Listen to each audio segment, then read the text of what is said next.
안녕하세요. 사연에 빠지다의 DJ 민영입니다. 오늘도 두 가지 사연 준비되어 있는데요. 사연 시작하기 전에 구독과 좋아요 버튼 잊지 마시고요. 그럼 오늘의 사연도 함께 시작해 볼게요. 안녕하세요. 저는 결혼 9년차 워킹맘입니다. 일찍 결혼해서 아직 20대인데 초등학생 엄마이죠.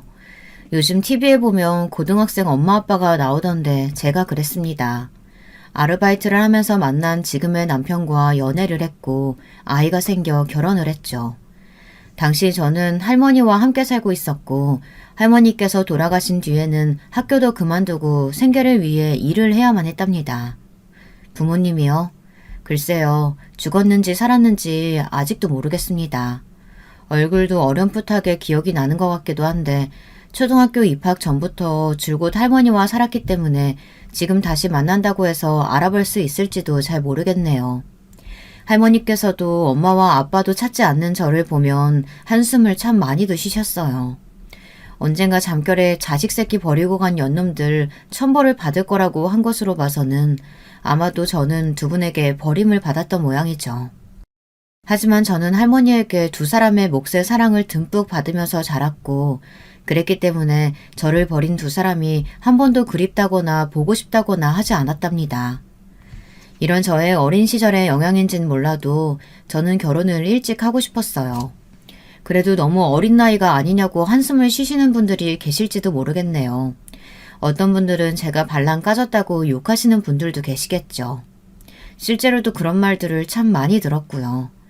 그때마다 기분이 나쁘고 짜증이 울컥 치솟기는 하지만 저는 한 번도 저의 선택을 후회하지 않는답니다. 제가 부모 복은 없지만 시댁 복은 있거든요. 남편도 저도 어린 나이에 생긴 아이 때문에 결혼을 했지만 시부모님께서는 정말 저를 아껴주고 딸처럼 여겨주셨거든요. 저도 알아요. 딸 같은 며느리 없고 아들 같은 사위 없다는 사실. 그래도 저는 정말 시댁에서 딸처럼 지냈답니다. 시어머니께서는 결혼 5년 차에 심장마비로 돌아가셨지만 살아계시는 동안 얼마나 저를 예뻐해 주셨는지 몰라요. 아마 이런 경험을 해본 며느리는 드물지 않나 싶은데요. 하루는 남편이랑 크게 싸운 적이 있었어요. 얼마나 크게 싸웠는지 주무시던 시부모님께서 깜짝 놀라서 나오실 정도였죠. 그렇게 싸우고 너무 억울하고 분해서 진짜 엉엉 소리를 내면서 울고 있는데 그때 시어머니께서 제 등을 토닥이시며 자기랑 자자고 하시더라고요. 우는 제 등을 토닥여 주시면서 괜찮다고 낮이 되면 남편을 호되게 혼내겠다고 말씀해 주셨죠. 이 정도 되면 정말 저 시부모 복 있는 거 확실하죠. 이렇게 저를 예뻐해 주셨던 시어머니께서 갑작스럽게 심장마비로 세상을 떠나시고 저희 집안은 한동안 정막에 휩싸일 수밖에 없었습니다. 원래도 다정하거나 말씀이 많으신 편이 아니기는 했지만 시아버지께서는 하루에 말씀하시는 횟수를 셀 수 있을 정도로 더 줄어드셨습니다. 남편과 저는 시아버지께서 혹여나 나쁜 마음을 먹으면 어떻게 하나 걱정을 태산처럼 했답니다. 그때 해외 발령으로 독일에 계시던 형님과 아주버님께서 강아지를 키워보는 것이 어떻겠느냐고 권해주시더라고요. 그래서 외출하기 꺼려하시는 시아버지를 모시고 유기견 보호소에 가서 귀여운 진도믹스 2마리를 입양했답니다. 아직 한창 애기인 녀석들이었죠. 강아지가 오고 나서 시아버지께서는 예전의 모습을 되찾아 가시는 것 같았어요. 아이들과 매일같이 산책을 나가시면서 밝아지신 모습에 저나 남편도 웃을 수 있게 되었죠. 그렇게 평화를 찾아가는 듯 했어요. 하지만 평화롭던 순간도 금방이더군요. 겨우 안정을 되찾는가 싶었는데 바로 사건이 터지고 말았죠. 바로 작년 시아버지께서 재혼을 하셨거든요. 시아버지의 재혼이 뭐가 문제가 되느냐고 물어보실 수도 있어요. 돌아가신 아내의 추억만 붙들고 살아야 하는 것은 아니냐고 하시면서 이런 이야기를 하는 제가 이상하게 보일 수도 있고요. 하지만 재혼하시고 1년, 그 시간은 저희 가족들에게는 통째로 도려내고 싶은 최악의 순간들이었답니다. 시아버지께서 시어머니를 만난 것은 강아지 운동장이었다고 해요. 한 달에 2번 정도 아이들을 데리고 가셨는데 그곳에서 작은 강아지를 데리고 나온 시어머니를 만났다고 하셨죠. 나이대도 비슷해서 서로 자주 어울렸고 알고 보니 집도 그리 멀지 않다 보니 아이들을 데리고 함께 산책을 나가기도 하며 두 분의 사이는 급속도로 가까워지셨죠. 좋아하는 감정까지 생겼는지는 잘 모르겠어요. 시아버지 말씀으로는 두 분이서 서로 의지하면서 여생을 함께 하자는 이야기를 나눴다고 하셨거든요. 남은 가족들이요. 당연히 속으로는 불편한 감이 있었지만 그래도 시아버지께서 원하신다면 상관없다는 반응이었죠. 고개를 끄덕이며 시아버지의 결정을 축복했고요. 물론 시아버지를 직접적으로 모시고 사는 저희 부부도 마찬가지 생각이었어요. 남편은 시어머니께서 쓰시던 방을 정리하면서 한동안 우울해하기는 했지만 그래도 남은 사람은 살아야 하지 않느냐며 시아버지의 결정을 환영했답니다. 저도 처음에는 그렇게 생각했어요. 시어머니를 직접 보기 전까지는 말이죠. 시아버지께서 인사를 시켜주신다며 집으로 데려오셨는데 첫눈에 저는 무언가 말할 수 없는 불편함을 느꼈어요. 뭐가 문제라기보다는 그냥 첫인상이 좋지 못했어요. 저를 위아래로 보는 시선이 순수하지 못하다는 생각을 했거든요. 이유가 있는 것은 아니다 보니 그저 저는 제가 돌아가신 시어머니를 너무 좋아했기 때문에 이런 마음을 먹는 거 아닌가 싶어 괜히 반성을 하고 있었을 정도였죠. 하여튼 처음 인사를 오신 날 시어머니께서는 혼자가 아니셨어요. 딸이라고 하면서 제 또래의 여자와 함께 오셨죠. 저보다 1살 많더군요. 시어머니께 자식이 있다는 이야기는 이미 들어서 알고 있었기에 놀랄만한 일은 아니었어요. 그런데 시누이는 성격이 좋은 것인지 아니면 생각이 없는 것인지 집에 들어서자마자 저희 시아버지께 아빠라고 부르며 살갑게 하는 것은 물론 남편에게도 오빠라고 부르면서 친근하게 다가왔죠. 물론 제게도 언니라고 부르면서 마치 오래전부터 저희 가족의 구성원이었던 것처럼 행동했답니다. 아빠, 여기가 아빠 집이에요? 나는 어느 방 써요? 아직 거기까지는 준비를 안 해서 날 정해지고 하면 천천히 준비해야지. 방에 들어가는 가구는 전부 새 것으로 들어가는 거 맞죠? 나 취향이 좀 섬세해서 아무거나 드리는 거 별론데. 당연히 네가 쓸 물건인데 네가 고르게 해주시겠지. 시누이는 시아버지의 팔짱을 끼고는 조잘조잘 신나게 이야기를 하더라고요. 방에 들어갈 침대며 화장대며 구체적으로 어느 브랜드가 좋더라 하면서 신나게 이야기를 하는데 그 자리에 함께하는 저와 남편은 꽂아놓은 보리자루처럼 자리를 지키고 있기만 했어요. 시아버지의 표정을 보니 내심 좋아하는 것 같더라고요. 하긴 아들만 둘인 집에 같이 살고 있는 며느리인 제가 애교가 많은 성격이 아니라서 시누이가 하는 것처럼 하는 사람이 없었거든요. 우리 둘째 며느리가 워낙 야무지고 꼼꼼하니 걱정할 필요 없어. 이 집 구석구석 우리 둘째가 신경 쓰지 않는 곳이 없지. 우리 둘째만큼 딱 부러지게 하는 애가 어디 있나 싶어. 그렇군요. 어쩐지 집이 깔끔하게 정돈되어 있다는 느낌이 들더니 둘째 며느님 솜씨군요. 별 말씀을요. 아버님께서 어수선한 것을 싫어하셔서 아버님께서 원하시는 분위기로 늘 정돈했을 뿐이랍니다. 아버님께서 저를 너무 띄워주시는 것 같아요. 시아버지께서는 그게 무슨 말이냐고 하시더니 저처럼 뭐든 잘하는 애를 본 적 없다고 어찌나 제 얼굴에 금칠을 하시는지 살짝 얼굴이 화끈거리기 시작했죠. 뭔가 일부러 더 그렇게 말씀하시는 것 같기도 하고 진짜 기분이 좋으셔서 자랑하시는 것 같기도 하고 어느 쪽인지를 잘 모르겠더라고요. 하지만 분명한 것은 제 자랑에 시어머니와 시누이의 얼굴이 그리 좋지는 못했다는 것이죠. 약간은 이상한 분위기에 저녁 식사를 시작했습니다. 저는 사전에 시아버지께 시어머니와 시누이가 못 먹는 음식은 없는지 여쭤봤었는데 전혀 그런 것이 없다고 하시더라고요. 그래서 평소 시아버지께서 좋아하시는 음식 위주로 준비를 했습니다. 시아버지께서는 시어머니께서 돌아가시고 난 뒤로 채식을 위주로 하셨거든요. 그래도 저는 손님이 오는데 싶어서 나름 골고루 섞어 상을 차렸고요. 그런데 시누이가 몇 숟갈 뜨지도 않더니 한마디를 하더군요. 언니는 저희 오는 게 영 반갑지는 않으신가 봐요. 네? 그게 무슨 말씀이세요? 그럴 리가 있나요? 식탁을 보니까 알겠는데요. 뭐 단백질이라고는 겨우 이 갈비찜이 전부고 생선도 갈치조림 딸랑. 그래도 저랑 엄마가 초대받아서 왔는데 상차림이 너무한 거 아니에요? 상다리 부러질 정도로 차리라는 건 아니지만 그래도 언니한테는 시댁 식구가 생기는 거나 다름없는데 조촐해도 너무 조촐한 것 같아서요. 우리 엄마랑 날 무시하겠다는 의도가 있는 게 아닌가 싶네요. 제가 왜 어머님이랑 아가씨를 무시한다는 말씀이세요? 앞으로 가족이 될 분들인데 그럴 리 없잖아요. 식사는 아버님께서 평소 저희가 먹는 대로 준비하면 된다고 하셔서 상을 차렸을 뿐이랍니다. 오해하지 마세요, 아가씨. 제 말에 신우이가 한마디 더 거들려고 하자 시어머니께서 말리시더니 저에게 음식이 다 맛있다고 솜씨가 좋은 것 같다고 말씀하셨죠. 살짝 굳은 시아버지의 표정을 흘기 보신 시어머니께서는 신우이가 고기 반찬을 좋아해서 한마디 한 것 같다며 제게 사과를 하셨습니다. 저는 겉으로는 괜찮다고 말하며 제가 신우이와 시어머니 입맛을 몰랐으니 앞으로는 이런 일이 없을 거라고 말했죠. 하지만 속으로는 저랑 겨우 1살 차이인데 어리기는 뭐가 어린지 모르겠다는 생각을 했습니다.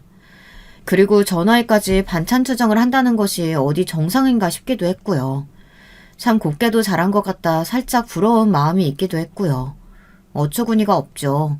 제가 한 번도 반찬 투정이라는 건 해본 적이 없어서 그런 마음이 들었을지도 모르지만 하여튼 식사 시간은 그렇게 어수선한 분위기를 겨우 수습해 마쳤답니다. 그 뒤로 두 분의 결혼 준비를 하며 저는 몇 번이나 인내심을 발휘해서 참아야만 하는 상황이 연이어 발생했어요. 정말이지 손에 손톱 자각이 생길 정도로 주먹을 꼭 쥐고 참아야만 했죠. 시아버지께서는 결혼식을 따로 하실 생각은 없으시며 그저 가족들끼리 조촐한 자리를 만들었으면 좋겠다고 하셨어요. 날짜에 맞춰 독일에 계시는 형님과 아주버님도 들어오기로 하셨고요. 그런데 가게를 예약하는 과정에서부터 트러블이 생겼어요. 저는 룸이 준비되어 있는 레스토랑이나 한정식이 어떠시냐고 권해드렸는데 신우이가 다짜고짜 화를 내더라고요. 진짜 해도 너무하네. 그렇게 의리의리한 집에서 사는 사람들이 어떻게 이렇게 치졸하게 나올 수가 있어요? 아가씨, 갑자기 왜 화를 내고 그러세요? 그리고 치졸하다뇨. 우리 엄마 나이 들어 시집간다고 무시해요? 아니 성대한 결혼식까지는 아니더라도 그래도 가족들끼리 모여서 파티하자고 했으면서 뭐? 레스토랑? 한정식? 어디서 그런 수준 떨어지는 곳들을 고르라고 내밀고 있어요. 언니, 진짜 우리가 그렇게 싫어요? 아가씨, 제발 억지 좀 부리지 마세요. 가족들 다 모인다고 해도 10여 명 정도 될 텐데 그런 인원 수용할 수 있는 곳을 찾다 보니 룸 준비되어 있는 곳을 우선으로 선택했을 뿐이랍니다. 언니, 진짜 언니 학교 다닐 때 공부 더럽게 못했죠? 지금 내 말의 포인트를 전혀 모르고 있잖아요. 아가씨, 말 함부로 하지 마시고 정확하게 요구사항을 말하세요. 뭔가 바라는 거 있으면 이야기해달라고 자리 마련했는데 이렇게 다짜고짜 소리 지르고 사람 무시하는 말로 비양거리실 상황 아니지 않나요? 저는 초인적인 힘을 발휘하며 앞도 뒤도 없이 화를 내는 신우이에게 말했어요. 이 자리에 남편이나 시아버지께서 계시지 않는다는 것이 얼마나 다행인가 스스로 생각하며 치밀어 오르는 화를 가라앉혔죠. 만약 두 분이 계셨더라면 무슨 사단이 나도 단단히 났을 테니까요. 시아버지께서 제일 싫어하는 것이 사람을 비꼬고 무시하는 태도를 보이는 것이거든요. 하여튼 제 말에 신우이는 끝까지 상대방 의도를 파악하지 못하는 것을 보니 얼마나 제가 무식한지 알겠다는 등의 인신공격을 퍼부었어요. 그 상황에서도 시어머니께서는 아무 말씀이 없으셨죠. 아니 있는 집 사람들이 더하다고 하더니 호텔에서 해도 될 걸 그게 그렇게 아깝냐고요. 내가 지금 룸이니 메뉴니 그런 것들이 문제인 것처럼 보여요? 우리 모녀 무시해도 정도가 있지. 그런 싸구려 레스토랑이 아니라 적어도 5성급 호텔에서는 결혼식 파티 해야 될 거 아니냐고요. 도대체 왜 말귀를 못 알아먹어요? 우선 아가씨처럼 앞도 뒤도 없이 소리 지르면 누구도 못 알아듣고요. 둘째, 제가 말씀드린 곳들은 싸구려 가게도 아니고 나름 오마카세가 가능한 곳으로 좀처럼 예약하기 힘든 곳이랍니다. 그나마 독일 형님께서 아시는 지인들이라 저희가 원하는 날짜에 자리 만들 수 있다고 하셨던 것이고요. 셋째, 호텔에서 해야 한다고 하셨는데 아가씨가 원하는 수준의 호텔들은 6개월 이상은 기다려야 한답니다. 어머님께서 말씀하신 날짜에 할 수 있을지는 미지수라는 거죠. 저의 구구절절한 대답에 신우이는 잠시 멈칫하더군요. 그때 시어머니께서 신우이에게 어련히 제가 알아서 잘 준비했을 텐데 왜 끼어들어 소란이냐며 꾸짖으시더군요. 헛웃음이 났어요. 지금까지 못 본 척하며 가만히 계시다가 상황이 제게 유리하게 흘러간다 싶으니 나서서 신우이를 꾸짖는 것이 빤히 보였거든요. 저는 모르는 척 제 설명이 부족했던 것 같다고 말하며 입을 다물었지만 진짜 이 사람들이랑 한 집에 살아야 하는가 하는 불안감이 점점 치솟고 있었습니다. 그렇다고 이런 일을 쪼르르 시아버지께 달려가서 이야기하는 것도 너무 웃긴 것 같았죠. 결정적으로 크게 터진 것은 함께 가구를 보러 가면서 생겼어요. 저희 집은 3층짜리 단독 빌라였는데요. 2층과 3층은 각자 출입구가 있는 곳으로 1층에는 시아버지, 2층은 저희가 쓰고 있었답니다. 3층은 아예 독립적인 주방까지 있는 곳이라서 세를 주고 있었고요. 시누이는 1층에 방을 쓰기로 했는데 그게 문제였던 겁니다. 시어머니께서 3층을 시누이가 쓰도록 해주면 안 되느냐고 하시더라고요. 당연히 시아버지께서는 거절하셨죠. 그러자 시누이가 그럼 나가라고 하면 되는 것 아니냐면서 자신이 독채를 쓰게 해달라고 시아버지를 조르기 시작했어요. 하지만 시아버지께서 단호하게 세를 들어 살고 있는 사람들은 오랫동안 시아버지의 일을 도와주신 가족들이며 절대로 그럴 수 없다고 말씀하셨어요. 남편 역시 1층에 남는 방이 많은데 굳이 3층을 쓸 필요가 있느냐고 거들었죠. 이미 여기에서부터 빈정이 상한 시누이는 가구점에 가서는 말도 안 되는 요구를 하더라고요. 아가씨, 그 방에 이 정도 크기의 침대 들어가면 다른 것들 들어가기 힘들 것 같아요. 내 방이 그렇게 작다는 말씀이세요? 왜요? 아니 무슨 창고도 아니고 그런 작은 방을 주신다는 말씀이에요? 작은 방은 아니죠, 아가씨. 그게 왜 작은 방이에요. 혼자 쓰시는 방으로는 충분하죠.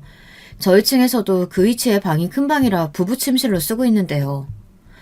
언니한테는 그 방이 감지덕지한 수준의 방일지 모르지만 난 아니라고요. 하긴 언니는 감사하게 써야죠. 제 수준이요? 아가씨, 자꾸 선을 넘으시는데요. 말 가려서 하세요. 내가 틀린 말 했어요? 엄마한테 들었는데 애가 져서 결혼했다면서요? 친정도 없는 고아라던데. 고아 주제에 이런 집에서 며느리로 살게 됐으면 감지덕지 아니에요? 언니 주제에 이런 집 며느리가 가당키나 하겠냐고요. 정말이지 이성이 끊어지는 것은 순식간이었어요. 저는 함께 보고 있던 가구 카탈로그를 집어던지고 벌떡 일어났어요. 사람들이 놀란 눈으로 보는 것이 느껴졌지만 저는 언성을 높이지 않으려고 노력하며 시누이를 노려봤어요. 둘째야, 지금 이게 무슨 상황이니? 내가 어른으로 보이지 않니? 어디 어른 앞에서 물건을 던지고 너 그렇게 배웠어? 가르쳐줄 사람도 없을 텐데 배우긴 어디서 배웠겠어. 엄마가 그랬잖아, 고아라고. 어머님, 아가씨, 선이라는 게 있어요. 우리 아직 가족도 아닌데 적어도 선은 지켜주셔야죠. 제가 못 배웠다고요? 그래요. 저 배운 것이라고는 시집와서 시부모님께서 가르쳐주신 것이 전부예요. 그렇게 제 태도를 욕하고 싶으시면 아버님께 가서 따지세요. 도대체 뭘 가르치셨냐고. 그리고 아가씨는 지금 무슨 로또 맞았어요? 저희 아버님이 로또라도 되냐고요. 아가씨도 빈손으로 오잖아요. 그냥 딸랑 몸만 들어오면서 뭘 그렇게 하나부터 열까지 따지고 드세요? 저는 참다 못해 해서는 안 될 말까지 퍼붓고 말았습니다. 순식간이었죠. 내뱉고 나서도 아차 싶은 생각이 들기는 했어요. 상대방이 막 나간다고 해서 저까지 그렇게 행동해서는 안 되는 것인데 말이죠. 두 사람은 잔뜩 굳은 얼굴로 저를 노려보았어요. 저는 에라이 모르겠다 싶은 마음으로 그냥 가구점을 박차고 나왔죠. 당연히 그날 저녁에 시아버지께서 저를 부르시더군요. 그 자리에는 시어머니와 시누이도 있었고요. 시아버지께서 오늘 가구점에서 무슨 일이 있었느냐고 제게 물어보셨어요. 하지만 시어머니께서 제가 대답도 하기 전에 제가 했던 말을 구구절절 다 읊으면서 이렇게 사람을 무시해도 되느냐고 하셨죠. 심지어 이래서는 같이 못 산다고 으름장까지 놓으시더라고요. 심지어 시누이는 벌써부터 이렇게 눈치 주는데 어떻게 같이 살겠냐고 3층 세를 내보내고 자기가 들어가서 살게 해달라고까지 하더라고요. 무슨 모녀 사기단도 아니고 그 사람들이랑 똑같이 되고 싶지 않아 말을 아끼고 싶었지만 이때쯤 되니 제가 그럴 필요가 있나 싶더라고요. 그래서 저 역시 두 사람이 제게 했던 말들을 하나도 빠짐없이 고백했죠. 저의 가정환경을 가지고 비아냥거렸다는 대목에서는 남편이 벌떡 자리를 박차고 일어났지만 시아버지의 한마디에 바로 씩씩거리면서 자리에 앉았죠. 제 이야기까지 다 듣고 난 시아버지께서는 한참을 눈을 감고 앉아 계셨어요. 하지만 저나 남편은 알고 있었답니다. 시아버지께서 지금 얼마나 화가 나셨는지 말이에요. 시아버지의 침묵이 이어지자 못 견딘 시누이가 시아버지를 애교스럽게 불렀지만 소용이 없었어요. 둘째야, 빈손으로 들어온다고 한 건 네 잘못이다. 그건 함께 살면서 따로 집을 얻을 것도 아니고 그냥 합가한다고 생각해서 내가 먼저 이야기한 부분이야. 물론 그걸 너한테 말을 했어야 했는데 이젠 내 잘못도 있지만 그래도 그런 말은 상대방을 무시하는 말이니 해서는 안 된다. 네, 아버님. 제가 잘못했어요. 사과드리겠습니다. 그래. 우리 둘째가 시원시원하지. 그리고 명주, 너는 도대체 무엇부터 얘기해야 될지 모르겠다. 너는 사람에게 해도 되는 말과 해서는 안 되는 말을 구별도 못하는 게야? 어디서 둘째한테 그따위 말 같지 않은 소리를 해? 당신도 마찬가지야. 우리 둘째 친정 없는 것이 무슨 문제가 된다고 그걸 명주한테 이야기해. 저는 그저 명주가 실수할까봐 싶어서 미리. 실수? 그따위 입에 올리기 부끄러운 말을 내뱉은 것 말고 더 큰 잘못이 어디 있다고? 명주 너 앞으로 한 번만 더 그런 말 둘째한테 했다가는 지금처럼 넘어가는 일은 없을 거다. 그리고 마지막으로 경고하는데 3층 세주는 문제는 더 이상 꺼내지 마라. 알겠어? 시누이와 시어머니는 시아버지께서 이렇게 화를 내실 거라고는 생각지 못했다는 얼굴로 자기들끼리 눈빛을 교환하더군요. 특히 시누이는 얼굴이 금방이라도 터질 것처럼 붉어진 것은 물론 제게 사과하라는 시아버지의 말에 기분 상한 티를 숨기지를 못했답니다. 마음 같아서는 그게 사과냐고 따지고 싶었지만 그저 조심하겠다는 말로 사건은 일단락되었죠. 그 일이 있고 나서는 두 사람이 저를 조심스럽게 대하더라고요. 아무래도 저에 대한 시아버지의 믿음이 생각보다 강하다는 것을 깨달았기 때문이 아닌가 싶었죠. 그 뒤로는 의외로 두 사람은 순순히 하자는 대로 하는 편이었어요. 원하는 부분이 있다면 최대한 맞추겠다고 했음에도 불구하고 이전에 행동했던 그 무례한 말투나 요구는 없었죠. 그렇게 두 사람은 저희 집으로 들어와서 함께 살기 시작했답니다. 사람이 늘었다고 집안 분위기가 많이 달라졌어요. 키우던 강아지도 함께 들어오면서 3마리의 반려견이 집안 곳곳을 누비고 다녔죠. 남편은 어수선해진 집안 분위기가 좀처럼 적응되지 않는 눈치였지만 저는 사람이면 어떻게든 적응하지 않겠느냐고 하며 웃어 보였죠. 그렇게 함께 살기 시작한 지 한 달 정도 되었을까요? 시어머니께서 저를 부르시더니 따로 이야기를 좀 하자고 하셨어요. 그이가 며느리 자랑을 그렇게 많이 하더니 정말이지 둘째 솜씨가 장난이 아닌 것 같아. 아버님이 예쁘게 봐주시는 거죠. 아직 서툰 것들이 많아요. 아니지. 밖에 일하랴 살림하랴 얼마나 바빠. 가게도 잘 된다며. 소푼샤 관리도 보통 일이 아닐 텐데 이 큰 집 살림에 가게까지. 지금까지 해오던 일인데 힘들기는요. 처음에는 방법도 요령도 몰라서 많이 헤맸는데 지금은 손에 익어서 힘든 일이 있지는 않아요. 좋게 봐주셔서 감사합니다. 갑자기 칭찬을 하는 시어머니 행동에 어리둥절했어요. 무슨 소리를 하려고 이렇게 밑밥을 깔고 있는 건가 싶기도 하고요. 아니나 다를까 시어머니께서는 나름의 꿍꿍이가 있으시더라고요. 제 얼굴에 금치를 그렇게 하고는 진짜 본인이 하고 싶은 말을 꺼내셨죠. 그동안은 안 쪼인 자리가 공석이라 둘째가 다 했지만 이제는 내가 있잖아. 혼자서 힘들어하지 말고 살림은 나한테 돌려주는 게 어때? 그럼 둘째는 육아랑 가게 일에만 집중할 수 있잖아. 시어머니의 돌려준다라는 표현에 어이가 없기는 했지만 저는 방긋 웃으며 시어머니에게 대답했어요. 다소 시어머니의 입장에서는 충격적인 말이었지만 말이죠. 어머님 모르고 계셨구나. 저희 돈 관리는 전부 아버님이 하고 계세요. 저도 생활비 받아서 살림하고 있고요. 매주 가계부 써서 아버님께 보여드리고 있는데 모르셨어요? 생활비를 받아 쓴다니 그게 무슨 소리야? 살림을 그럼 둘째가 꾸리는 것이 아니라고? 네, 저희도 매달 100만 원씩 생활비 내고 있고요. 그 외에 나머지는 아버님께서 주시는 돈으로 해결하고 있고요. 그리고 얼마나 썼는지 아버님께 보여드리고 있어요. 제가 처음 시집 왔을 때부터 지금까지 줄곧 그렇게 해왔는데 아버님께서 어머님께는 말씀 안 하셨어요? 아가씨한테도요? 제가 놀라는 척하며 말씀드리자 시어머니께서는 당황한 기색이 역력하셨어요. 저는 아가씨도 직장인인데 생활비를 내셔야 하는 것 아니냐고 중얼거리기까지 했죠. 시어머니께서는 살림을 쥐고 마음대로 할 수 있을 것이라고 생각했겠지만 어림도 없었어요. 저는 그런 부분이라면 시아버지와 의논을 해보시는 것이 좋을 것 같다고 말씀드렸어요. 그리고 마지막에는 시어머니께서 저 대신 가계부를 써주시면 너무 감사한 일이라고 말하기까지 했죠. 그러자 시어머니께서는 다음에 다시 이야기하자고 하며 급하게 자리를 벗어나셨답니다.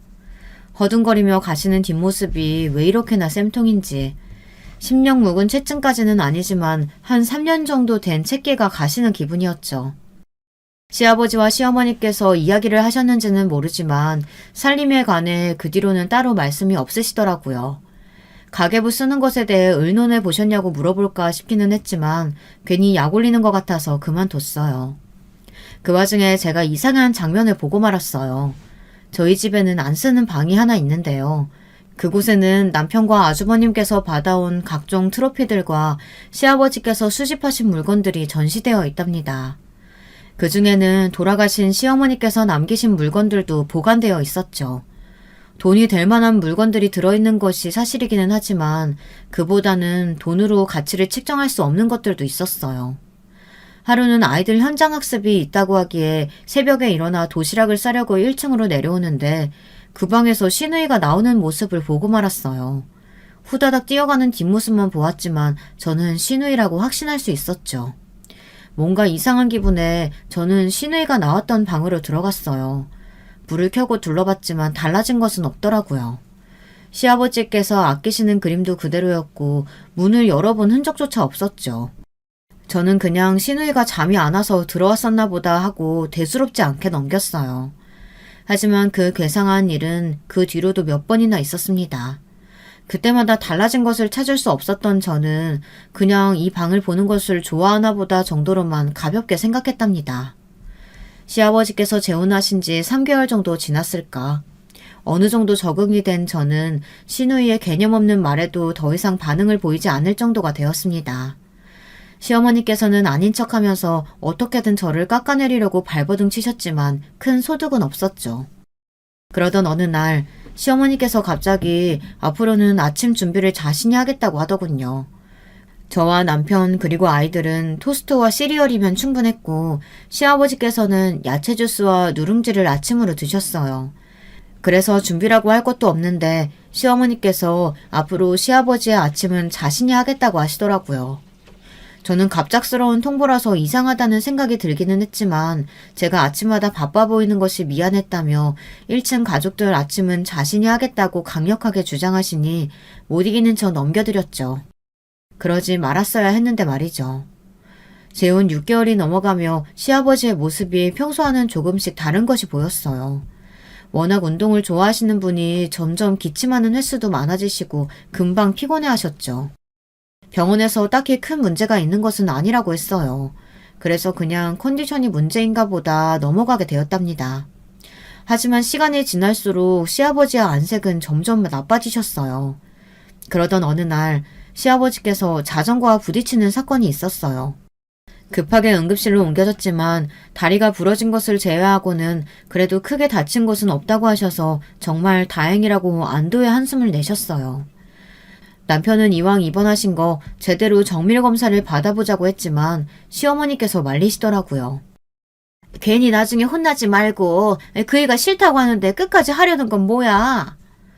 오늘 보니까 체중도 많이 줄었고 무엇보다 기침을 자꾸 하시는 것으로 봐서 문제가 있는 게 분명한데 자꾸 됐다고 하시니까 입원을 하려는 거죠. 아버지가 싫다고 하잖아. 그렇게 꼭 고집을 부려야겠어? 시어머니께서는 나중에 시아버지께 얼마나 혼이 나려고 그러느냐고 남편을 막아 세웠어요. 남편 역시 그런 시어머니께 상관없다고 말하며 정밀 검사를 의뢰하려고 했죠. 두 사람의 다투는 소리에 일어나신 시아버지께서는 무슨 별것도 아닌데 소란이냐고 딱 잘라 빨리 퇴원부터 하자고 하셨답니다. 시어머니께서는 그것 보라고 하면서 의기양양하게 고개를 들고는 저희를 바라보셨죠. 그렇게 얼마간의 시간이 흘렀을까. 한밤중에 큰 소리와 함께 시어머니께서 저희를 부르셨어요. 시아버지께서 갑자기 주무시다 말고 일어나서 미친 듯이 기침을 하시더니 기절을 하셨다며 구급차를 부르라고 하셨죠. 저와 남편은 정신이 번쩍 들었어요. 이게 무슨 일인가 싶어서 서둘러 시아버지께 다가갔지만 온몸을 쭉 늘어뜨린 모습에 심장이 벌렁거렸죠. 남편은 시아버지를 큰 소리를 부르며 호흡은 하고 계신지 확인했어요. 몇 번 몸을 흔들자 희미한 소리를 내며 시아버지께서 정신을 차리셨죠. 남편은 바로 시아버지를 부축해 업고는 달려나갔고 저 역시 남편을 따라 내달리며 급하게 차 문을 열었어요. 혼이 나간 저희 부부는 시어머니와 시누이가 따라오는지 확인도 하지 못하고 그 길로 병원을 향해 운전했죠. 응급실에 도착한 저희 부부는 혼이 나간 상태로 대기실에서 기다리며 시아버지께 큰 문제가 생기질 않길 기도했어요. 1시간 정도 흘렀나 시누이와 시어머니도 병원으로 오더군요. 저는 왜 이 시간이 되어서야 나타났는지 울문투성이었지만 우선은 입을 꾹 다물고 얌전히 대기실에 앉아 있었어요.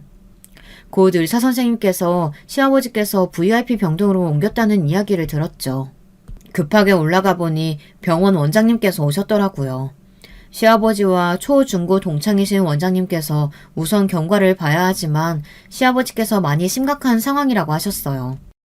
원장님께서는 대성통곡하는 남편을 달래며 데리고 나가셨고 저는 벌벌 떨면서 시아버지의 손을 잡곤 이 모든 일이 거짓말이라고 해달라고 했어요.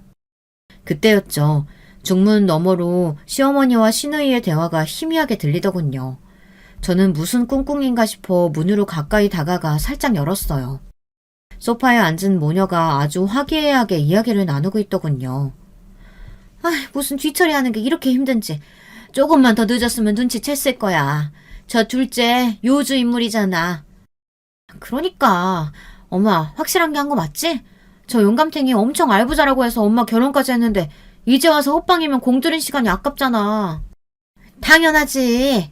현금 못 돌린 게 아쉽긴 하지만 그래도 저 영감 재산이 엄청 나더라고. 그 골방에 보석 봤어? 그거 알도 큼지막해서 돈도 되겠던데? 그나저나 엄마, 아빠 이대로 죽으면 강남 빌딩은 확실히 내 이름으로 돌리는 거 맞지? 다른 건 몰라도 그 강남 빌딩은 무조건 내 거야. 당연하지. 그것 때문에 늦게 왔잖아. 서류 완벽하게 준비해서 넣어놨으니까 걱정하지 마. 저는 두 사람의 대화에 다리가 후들거리고 손이 벌벌 떨렸어요. 당장이라도 문을 박차고 나가 개소리를 짓거리는 모녀의 머리채를 단번에 다 잡아 뜯고 싶었죠. 왜 저 인간들 대화를 녹음할 생각을 못했을까? 저는 폰을 밖에 두고 온 것이 너무나도 후회가 되었어요. 비틀거리며 시아버지께 다가간 저는 야인 시아버지의 손을 붙들고 왜 저런 인간들에게 속으셨냐고, 저런 짐승인 줄도 모르고 그동안 어머님 아가씨 부른 제 입을 비틀고 싶다고 말했어요. 정말이지 속에서 천불이 다 터질 것 같았죠. 그런데 그때였어요. 분명히 의식을 잃었다고 생각한 시아버지께서 제 손을 억센 힘으로 쥐시더라고요. 저는 깜짝 놀라 소리를 지를 뻔했지만 급하게 제 입을 막는 시아버지 때문에 숨을 들이마시며 소리를 안으로 넘겼죠.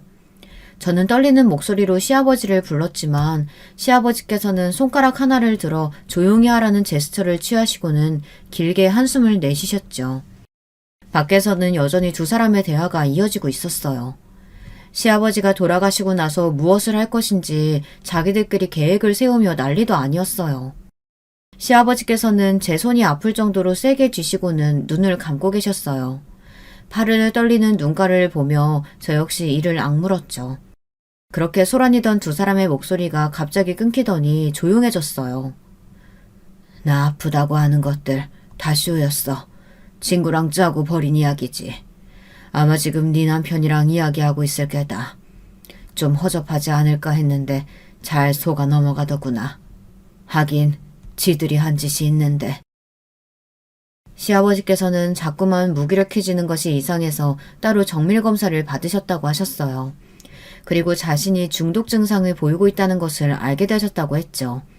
너무 미세한 약이라 목숨에 위협을 받을 정도는 아니었지만 이대로 중독 증상이 이어지다 보면 갑자기 사지에 마비가 올 수도 있다는 놀라운 이야기를 들었다고 하셨답니다. 시아버지의 말씀에 저는 입이 떡 벌어졌어요. 시아버지께서는 그 이야기를 듣자마자 시어머니를 의심하셨고 실제로 자신이 마실 야채 주스에 한두 방울 떨어뜨리려는 것을 확인하셨다고 했어요. 저는 그걸 확인하셨으면서 어떻게 신고를 하지 않으실 수 있느냐고 외쳤죠. 그런 저를 달래시며 시아버지께서는 놀라운 이야기를 하셨어요. 야채 주스에 약물을 넣는 것을 시아버지께 들켰을 때 시어머니께서 올리브유라고 말하며 자신의 야채 주스에도 넣어서는 시아버지와 함께 마셨다는 이야기를 하시더라고요. 온몸에 소름이 돋았죠. 도대체 얼마나 돈에 환장을 하면 그렇게 할 수 있는가 싶었어요. 얼마 뒤 남편에게서 집이라는 연락이 왔어요. 시아버지께서는 집에 가서 신우이와 시어머니가 처리했다는 서류들을 찾고 있을 거라고 하셨어요. 저는 순간 방금 들었던 대화와 그동안 제가 수상하게 생각했던 움직임이 떠오르면서 급하게 시아버지께 수지방에 있던 폐물들의 진위 여부도 가려봐야 한다고 말했어요. 저는 지금까지 제가 본 것들에 대해 솔직하게 말씀드렸죠. 달라진 것이 없어서 몰랐는데 어쩌면 모조품으로 바꿔치기 했을지도 모른다고 했어요. 시아버지께서는 한동안 말씀이 없으셨어요. 그리고는 거기까지 범죄를 저지르고 있을 것이라고는 상상도 하지 못했다고 자신이 사람을 잘못 봤다며 또 한숨을 내쉬셨죠. 저는 가지고 들어온 폰으로 남편에게 문자를 보냈어요. 바로 전화가 오더군요. 그러니까 우리 어머니가 남겨두신 그 보석들, 그것들이 다 모조품일 수 있다는 거야? 그렇지 않고서야 그렇게 뺀질나게 그 방을 드나들 이유가 뭐가 있겠어. 당장 가서 확인부터 해봐. 가죽을 벗겨도 시원치 않은 것들. 우리를 속이고 아버지를 그렇게 만들어? 안 그래도 방금 서류 찾았어. 아버지 금고에 들어있더라. 유언장이랑 서류들이 있는데 아주 내용이 가관이야. 폐물들 확인하고 바로 병원으로 갈 테니까 그것들 나오면 잘 붙들어놔. 남편은 유언장의 일부라고 하며 내용을 불러주는데 아주 가관이더라고요.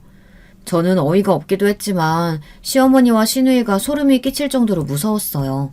어떻게 사람의 목숨을 가지고 이렇게 일을 저지를 수 있는가 싶었죠.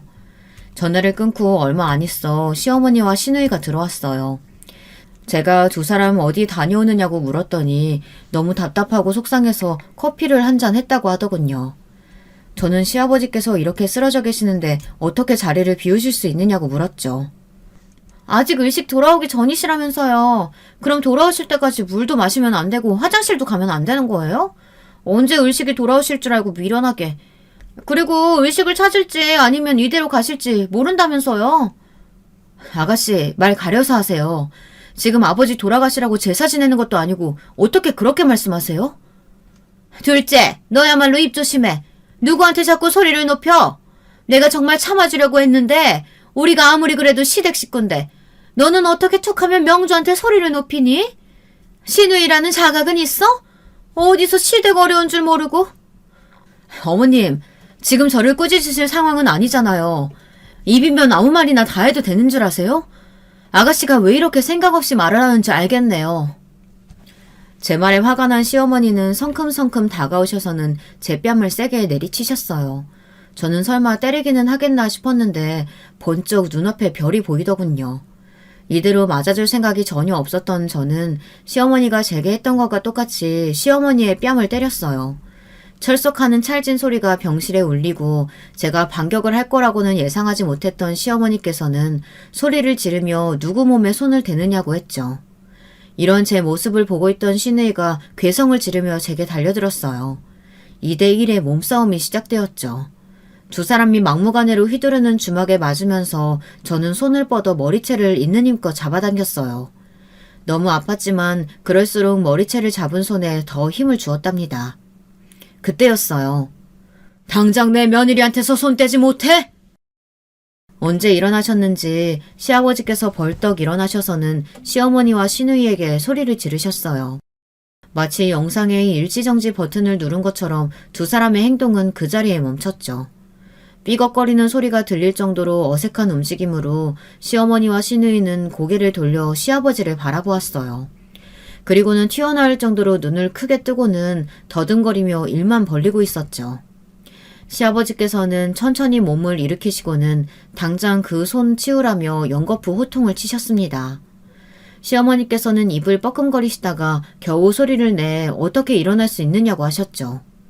시누이는 반대로 입을 꾹 다물고는 눈을 굴리며 도망가려고 했고요. 저는 급하게 문을 막아서면서 두 사람을 노려보았어요. 당신 의식 없다고 분명히... 왜? 의식이 없어야 하는 사람이 멀쩡하게 자리에서 일어난 게 불만인가? 왜 그렇게 귀신 본 것 같은 얼굴을 하고 있지? 아니, 그게 아니라 위험하다고 했는데 이렇게 고비 넘겨서 너무 좋다, 뭐 이런 말이죠. 의사 선생님 모셔올게요. 시어머니와 시누이는 문을 막아서는 저를 밀쳐내고 밖으로 나가려고 했지만 어림도 없었죠. 제가 끝까지 버티고 서 있었거든요. 시누이는 제게 당장 의사를 불러와야 하는데 이게 무슨 짓이냐며 소리를 질렀어요. 저는 입을 꾹 다물고 그런 시누이를 노려보며 저를 떼어내려는 힘에 버티고 있었죠. 곧 문이 열리는 소리와 함께 남편이 건장한 남자들과 함께 들어왔어요. 그 모습에 안도감이 들면서 팔다리가 후들거리더군요. 남편은 두 사람을 보자마자 으르렁거리듯이 어딜 도망칠 생각이냐며 꿈도 꾸지 말라고 했어요. 가지고 오라고 한 거 다 챙겨왔어? 감정은?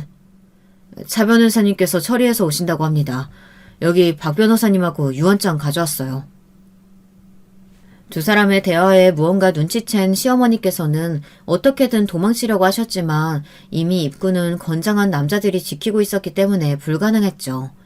시어머니께서는 남편에게 이렇게 자신을 막대해도 되는 것이냐며 소리를 지르셨어요. 시누이는 돈이 많으면 마음대로 사람을 가둬도 되는 것이냐고 외치더군요. 그 소리에 남편은 지금 당장 때리지 않는 것만으로도 감사하게 여기라며 맞받아치더군요. 두 사람은 입술을 깨물며 저와 남편을 노려보았어요.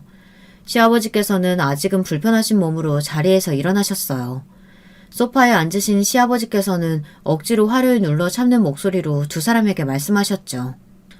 강아지 운동장에서부터였나? 어떻게 알고 나한테 접근했어? 무슨 말하는지 잘 모르겠어요. 접근이라뇨, 여보. 하긴 의도가 있든 없든 이제 와서 무슨 소용이겠어. 내 재산에 눈이 돌아가서 그런 파렴치한 짓을 저질렀는데 말이야. 뭐가 그렇게 급해서 제대로 알아보지도 않고 일을 저질렀는지 모르겠군. 금고 속에 있던 유언장은 가짜인데 말이야. 그걸 바꿔치기 한다고 고생했겠어. 시아버지의 말씀에 시어머니가 비명을 지르셨어요. 원래부터 가짜가 들어있었다니 그게 무슨 말이냐고 했죠. 다 들통났다고 생각이 들었는지 더 이상 숨길 의지도 보이지 않더라고요. 시아버지께서는 증거를 잡기 위해 가짜 유언장부터 만들어 준비를 했다고 말씀하셨어요. 저희 가족 중 그 누구도 그런 계획을 모르고 혼자서만 준비를 하셨던 것이죠. 나한테 들키고 수습하려고 자기가 마시는 야채 주스에까지 약 떨어뜨리는 모습을 보고 내가 오해한 건 아니까 착각할 뻔했지 뭐야. 참 독한 여자군. 당신이란 여자. 시어머니께서는 시아버지께 악담을 퍼붓기 시작했어요. 돈을 그렇게 모았으면서도 조금 떼주면 어떻냐고 그렇게 악착같이 손에 쥐고 있느냐는 말 같지도 않는 논리를 펴가며 이 모든 일은 시아버지 때문이라고 말했죠. 정신이 나간 것이 확실하구나 싶더군요. 곧 차 변호사님이 도착하시더니 역시나 예상했던 이야기를 꺼내셨죠. 돌아가신 시어머니께서 남겨주신 폐물들의 60%가 모조품으로 바뀌어져 있다고 말이죠. 보석까지 덜미가 잡힐 거라고는 생각하지 못했는지 시누이의 얼굴이 사색이 되더군요. 모든 것이 다 밝혀졌다고 생각이 들었는지 악다구니를 쓰던 시어머니께서 이혼해 줄 테니 깔끔하게 갈라서 자고 하셨어요. 그리고는 위자료도 필요 없으니 이대로 모르는 사람처럼 살자고 말이죠. 막말로 죽은 것도 아니잖아. 멀쩡히 살아있고 지금 상황 돌아가는 걸 보니 목숨에는 전혀 이상 없는 것 같고 결국엔 우리가 건진 거라곤 보석이 전부인데 그것도 돌려줄 테니까 깔끔하게 갈라서요. 그럼 될 거 아니야. 피해받은 것도 없으니 이대로 끝내자고. 어차피 당신들 손해본 것은 아무것도 없잖아. 치료비? 당신들 돈 많잖아. 병원에서 치료받아. 보석도 돌려준다니까?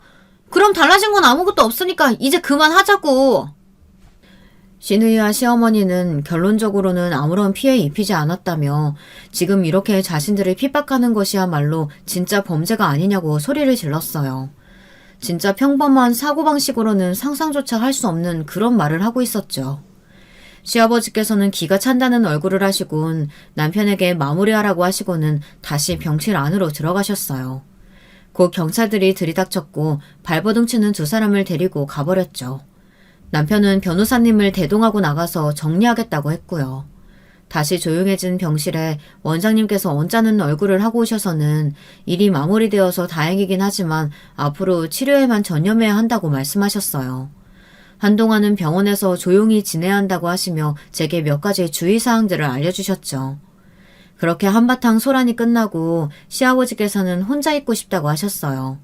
저는 조용히 병실 문을 닫았지만 그 틈새로 숨을 참으며 우시는 시아버지의 소리를 고스란히 들을 수 있었답니다. 저희 집안의 사건은 이것으로 마무리되었어요. 참 어이없으면서도 어떻게 이런 일이 있을 수 있나 싶은 이야기였죠. 이혼 절차야 당연히 진행되고 있는데 아직도 두 사람은 결과론적으로 손해를 끼친 것이 없다며 모든 것을 돌려주겠다고 했음에도 불구하고 과하게 나온다고 맞고소를 하겠다고 한다고 하네요. 정말 아무리 생각해도 이 사람들이 이해가 되지 않더라고요. 여러분들 생각은 어떠세요? 제 이야기를 들으신 여러분들 생각에는 정말 아무도 손해본 것이 없다고 보이시나요? 여러분, 두 번째 사연 시작하기 전에 좋아요, 구독 꼭 눌러주실 거죠? 그럼 두 번째 사연 바로 시작합니다. 기혼 여성분들 중에서는 시부모님과의 관계만큼이나 신경 쓰이고 어려운 것이 바로 동서끼리 잘 지내는 것이란 생각을 가지신 분들이 많으실 것 같은데요. 오늘 제가 소개해드릴 사연, 골치 아픈 동서를 두셨던 사연자분의 이야기랍니다. 안녕하세요. 저는 서울 끝자락에 살고 있는 30대 여성이고요. 사연에 빠지다를 가끔씩 틀어놓는 소소한 습관이자 취미를 가지고 있는데 저의 일화를 사연으로 만들고 싶어서 오늘은 실천해보게 되었습니다. 남들이 보기엔 별다른 큰 문제점 없었던 집, 바로 제 친정 집안이었는데요.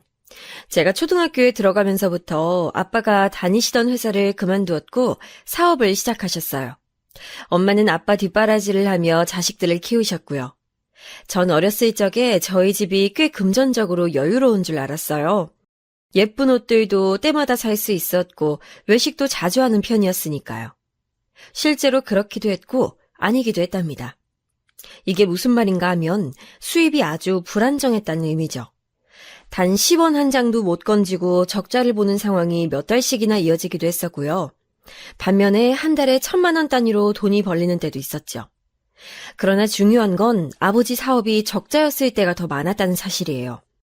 전 위로 언니, 아래로 남동생이 있는데요. 언니가 원래는 착하고 조용했던 것 같은데 중학교 들어가고 나서는 불량 학생이 돼버렸어요. 이상한 친구들을 사귀었고 이성교제에만 관심이 있을 뿐 공부는 뒷전이었죠. 뿐만 아니라 자잘하게 사고도 쳐서 학교에서는 요주의 인물이 되어버렸고 그러자 부모님께서도 다 알게 되신 거예요. 언니가 학교 수업을 땡땡이 치는 것은 물론이고 학원비까지 몰래 빼돌렸다는 것을 아신 부모님께서는 기함하셨어요. 우리가 돈이 어디 있다고! 너 먹이고 입히고 공부시키는 돈! 그거 다 우리 돈인 거 아니야. 너 지금 이러고 있을 때가 아니라 우리 가족 미래를 위해서 죽기 살기로 공부해야 할 때라고 이 철없는 거사. 엄마가 당신의 가슴을 치시며 하시는 발언을 듣고 나서 제가 알게 됐던 거예요. 집안의 비밀을요. 저희 집은 금전적으로 전혀 여유롭지 않았고요. 오락가락하는 수입 때문에 늘 살얼음판이었고 일가 친척들에게서 다 한 번씩 돌아가며 돈을 빌려서 살고 있었죠. 그걸 다 알게 되자 충격이 컸어요. 제가 그때 초등학교 5학년 끝나가던 때였죠. 도저히 철부지처럼 지낼 수가 없어서 용돈이나마 아꼈었고 가지고 싶은 것이 있어도 그게 꼭 필요한 물건이 아니라 사치품이라고 판단이 되면 꼭 참았습니다. 시간이 지날수록 전 부모님의 최고 효녀가 됐죠. 그러나 저랑은 다르게 언니와 남동생은 철이 들지 않았어요. 언니는 공부며 학교 생활에 흥미를 붙이지 못했고 자꾸 밖으로만 나돌았고요. 남동생은 미래에 대한 계획 따위 일절 세우지 않은 채 하루하루 생각 없이 사는 녀석이었죠. 아빠의 사업, 그건 시작해선 안 되는 것이었네요. 저조차도 그 사실을 알았지만 당사자인 아빠는 그렇게 생각하지 않으셨고 설상가상으로 엄마까지 점점 아빠의 생각에 동화되기 시작하셨어요. 1,000단위의 수입이 들어오는 일도 이제는 사라져갔어요. 늘 적자 행진이었죠. 그럼에도 사업장을 버리지 못하셨던 이유는 이러다가 한 방이 온다는 부모님의 근거 없는 믿음 때문이었습니다. 부모님은 고등학교 3학년이었던 언니에게 어차피 그 머리로는 제대로 된 대학을 가기란 무리니까 그냥 대학 가지 말고 공장 들어가서 돈이나 벌어오라고 그랬어요. 그런 말 들으면 공부를 잘하고 못하고를 떠나서 너무 서글픈 게 보통 아닌가요? 하지만 저희 언닌 달랐죠. 대학 가라는 압박이 없어서 신이 난다며 고등학교 3학년 마지막 학창 시절을 헛되게 날려버렸습니다. 공장 들어가서 돈이나 벌어왔냐고요? 아니요. 돈을 벌어오진 않았고 별별 대출을 다 받아서 돈을 더 축냈어요. 저는 중고등학교를 재학하는 내내 용돈이 없어서 늘 궁핍하게 살았는데 친구들 사이에서 눈칫밥 먹어가면서 그렇게 지냈는데 언니란 인간은 장녀라는 책임감 하나 없이 너무나도 쉽게 대출받아서 돈을 쓰는 걸 보자 허무했네요. 그 와중에 부모님은 저한테 명문대 가라고 하셨어요. 명문대 가라고 말하면 그게 바로 이뤄지나요? 학원 하나, 아니 문제집 살 돈도 제대로 안 줘놓고 명문대를 바라시는 게 어이없었죠. 저한테 명문대 안 갈 거면 공장 들어가서 하루라도 빨리 돈 벌라고 하셨어요. 전 부모님께 말씀드렸었죠. 언니나 어떻게 좀 해보라고요.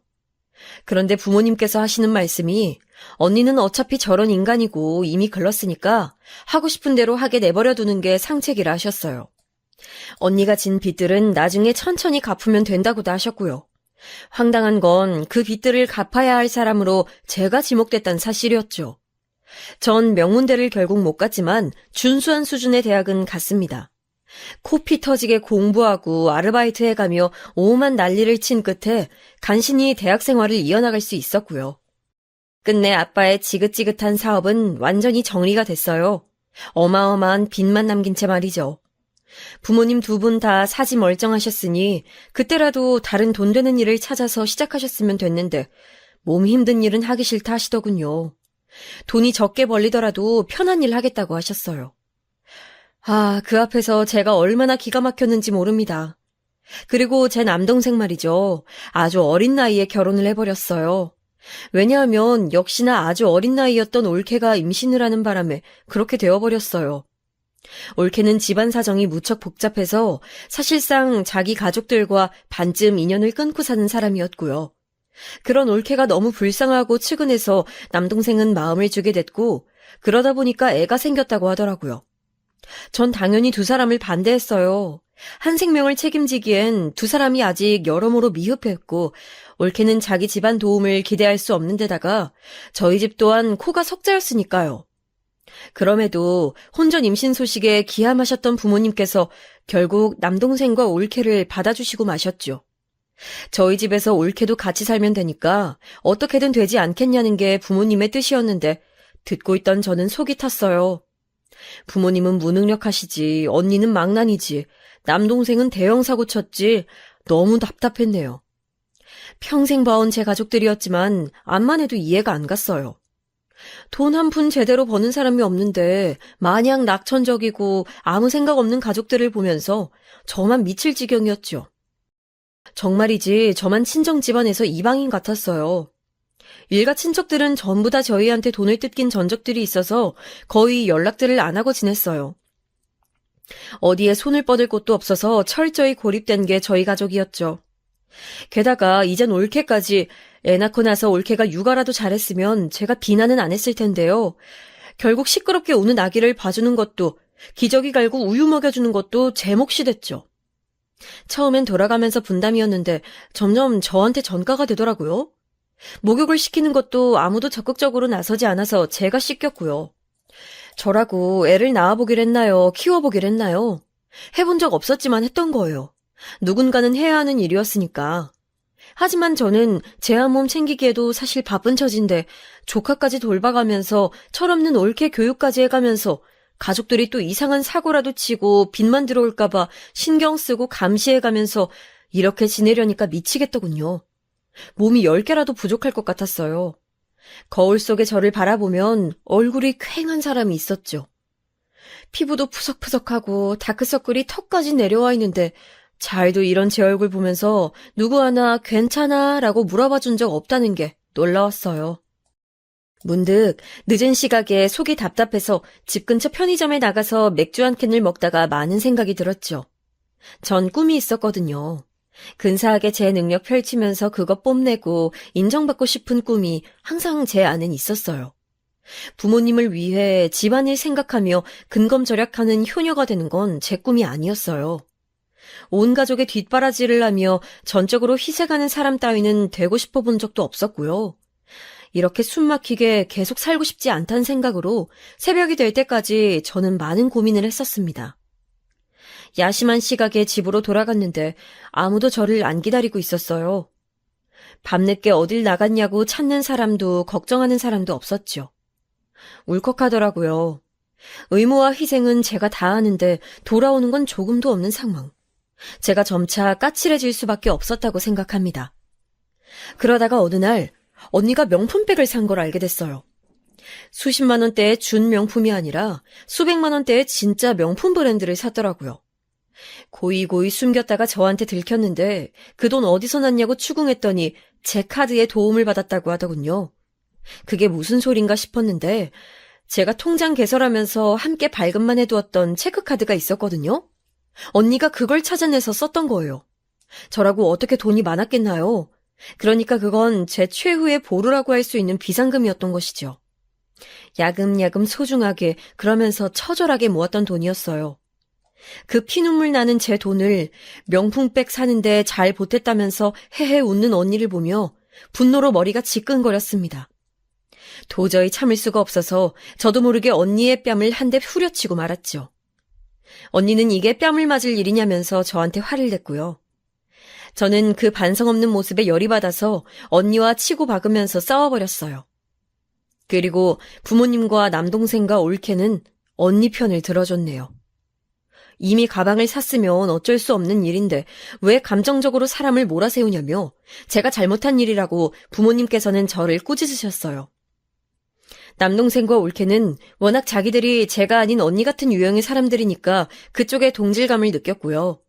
잘난 것 하나 없이 능력 없고 잘해보고 싶은 마음은 있는데 모든 게 잘 안 풀리는 언니의 입장이 불쌍하다면서 남동생과 올케는 제 앞에서 언니의 변호를 해줬네요. 제가 자기들 아기를 밤잠 설쳐가며 돌봐준 건 싹 다 잊었나 보더라고요. 그날 알았죠. 저의 지난 세월 그 모든 희생은 아무 의미 없었다는 것을요. 제 친정 식구들에게 저는 부려먹고 희생시키기 좋은 사람일 뿐이었어요. 노력하고 미래를 꿈꾸는 사람은 집안에서 오직 저뿐이었고요. 끝까지 제가 잘못한 거라고 말씀하시는 부모님을 보며 모든 것을 내려놓은 저는 짐을 싸서 집을 나가버렸어요. 가족들 없이 살겠다고 선언했죠. 독립을 하면서 제가 다짐하게 된 것들이 있었어요. 금전적인 불안감 없이 안정적으로 살아야겠다는 것. 현실에 안주하며 많은 것들을 타협하고 쉽게 사는 방법을 행하지 않겠다는 것. 마지막으론 결혼을 하게 된다면 절대 집에 퍼질러져 있지 않겠다는 것이었네요. 아이는 천천히 낳아도 되니까 결코 조급함을 갖지 않겠다는 생각도 미리 가지고 있었고요. 제 스스로를 늘 채찍질하면서 비전 넘치게 미래지향적으로 살겠노라 하는 포부를 세웠어요. 어찌 보면 성공적인 인생을 향한 강박이었을지도 모르겠네요. 저는 고깃집 서빙 일을 하고 카페에서 매장 관리 일을 하는 동안 제가 서비스업에 걸맞은 사람임을 확인할 수 있었죠. 우리나라가 일명 자영업자의 나라라고 불리는 만큼 한번 제 가게를 차려서 운영해보고 싶다는 도전 정신도 생겼고요. 하지만 젊음과 패기만 앞세워서 일을 그르칠 생각 따윈 없었기에 신중하게 일반 회사부터 다녔어요. 업무량이 많은 어느 중소기업에 재직하는 동안 별 거지 같은 사람들을 많이 겪고 그 밑에서 일하느라 스트레스도 많이 받았지만 쌓여가는 통장 잔고만을 바라보며 참았죠. 참고로 저랑 비슷하게 입사했던 사람들은 죄다 저보다 먼저 퇴사했던 곳이었어요. 그만큼 버티기 힘든 곳이었지만 전 오로지 그곳이 돈 모으기 좋은 조건이라는 것 하나만 바라보고 인내를 하며 인고의 시간을 보냈었네요. 꾸준히 돈을 모으며 생활비는 아꼈었고요. 또 쓸모없는 명목으로 돈을 낭비하고 있는 저희 가족들이 자꾸만 저에게 손을 벌리면서 돈을 달라고 했었지만 얼굴에 철판 깔고 안 빌려줬어요. 빌려줘서 그 생활이 해결될 것 같았다면 제가 빌려줬겠죠. 아니, 받을 생각하지도 않고 그냥 돈을 줬을 거예요. 하지만 제 가족들, 제가 직접 평생을 겪어봤기에 너무나도 잘 알았어요. 차라리 돈이 진짜로 아예 없어야 그나마 정신을 차릴 사람들이란 것을요. 그래서 저는 회사에 재직하는 동안 가족들에게는 제 연봉을 밝히지도 않았어요. 돈 달라고 연락 오면 저도 자취하고 생활하느라 이래저래 돈 들어가는 곳은 많은데 박봉에다가 회사 일도 힘들어서 우울증 걸릴 것 같다고 그런 식으로 가족들에게 둘러댔었죠. 지금에 와서 하는 소리지만 그때 제 마음이 정말로 편치 않았습니다. 생판 남도 아니고 제 가족들인데 수입을 속이고 힘들다고 한탄을 늘어놓는 게 최선이라는 것, 이 사실 자체가 저를 서글프게 만들었던 것 같아요. 겉으로 표현해 본 적은 없었으나 늘 외롭고 심란하고 씁쓸했죠. 저는 고된 회사 생활의 마무리를 슬슬 준비하면서 제가 차릴 가게의 구상에 들어갔어요. 사실 맨 처음에는 카페를 생각하긴 했었는데 어렸을 때부터 제가 워낙 요리를 많이 해오기도 했고 자신감도 있어서 식당 쪽으로 생각을 틀었어요. 바쁘게 회사 다니는 자취생 중에서 저처럼 요리 많이 해먹은 사람도 드물 거예요. 청년들이 주로 창업하는 메뉴를 찾아다니며 탐사에 나섰고 가게 오픈을 준비하고 있는 예비 사장님들이 활동하는 인터넷 모임에 가입해서 활동도 시작했어요. 그러다가 어떤 예비 사장님께서 저에게 자기 지인을 소개시켜 주셨고 그 소개받은 지인이 현재 제 남편이 됐습니다. 처음에 그냥 아는 사이로 지냈을 때는 설마 연인 관계로 발전할 거라는 상상도 못했었어요. 남편은 집이 대단한 부자까지는 아닌데 어느 정도 재력이 받쳐줬고요. 대학 나와서 회사 다니다가 그만둔 뒤로는 프리랜서로 일하면서 때마다 일감 받아 처리하며 푼돈을 버는 중이었어요. 푼돈만 벌어도 괜찮았던 것은 남편이 카페를 운영 중이었기 때문이겠지요. 테이크아웃 위주로 돌아가는 작은 카페 사장이 남편이었어요. 그렇게 해서 일반 직장인들보다 조금 더 벌었죠.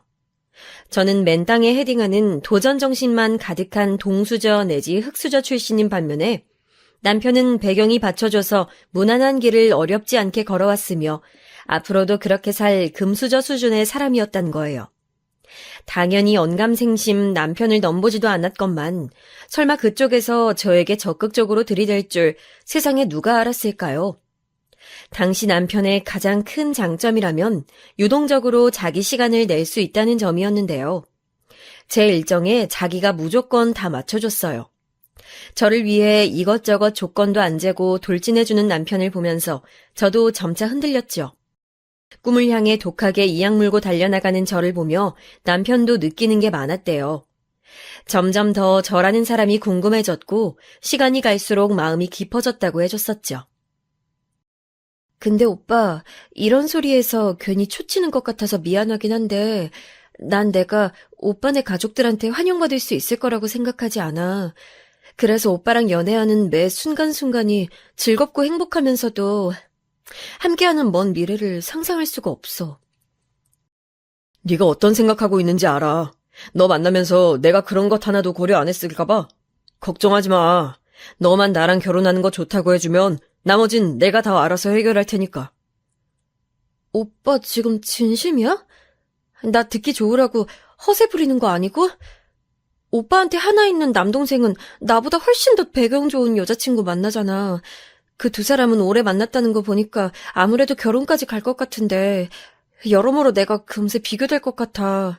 아버님 어머님께서도 자연스럽게 내 조건이 못나 보이실 거고 너무 이해가 돼서 내가 오빠를 욕심내기가 힘드네. 넌 우리 아버지, 엄마랑 저녁 한번 먹어본 게 다잖아. 네가 내 부모님에 대해서 예상하고 있는 것들이 만약에 많이 틀린다면 어떻게 할래? 혹시 두 분이 너를 마음에 들어 하실 거라곤 상상도 못 해봤지. 왠지 너라면 그랬을 것 같네.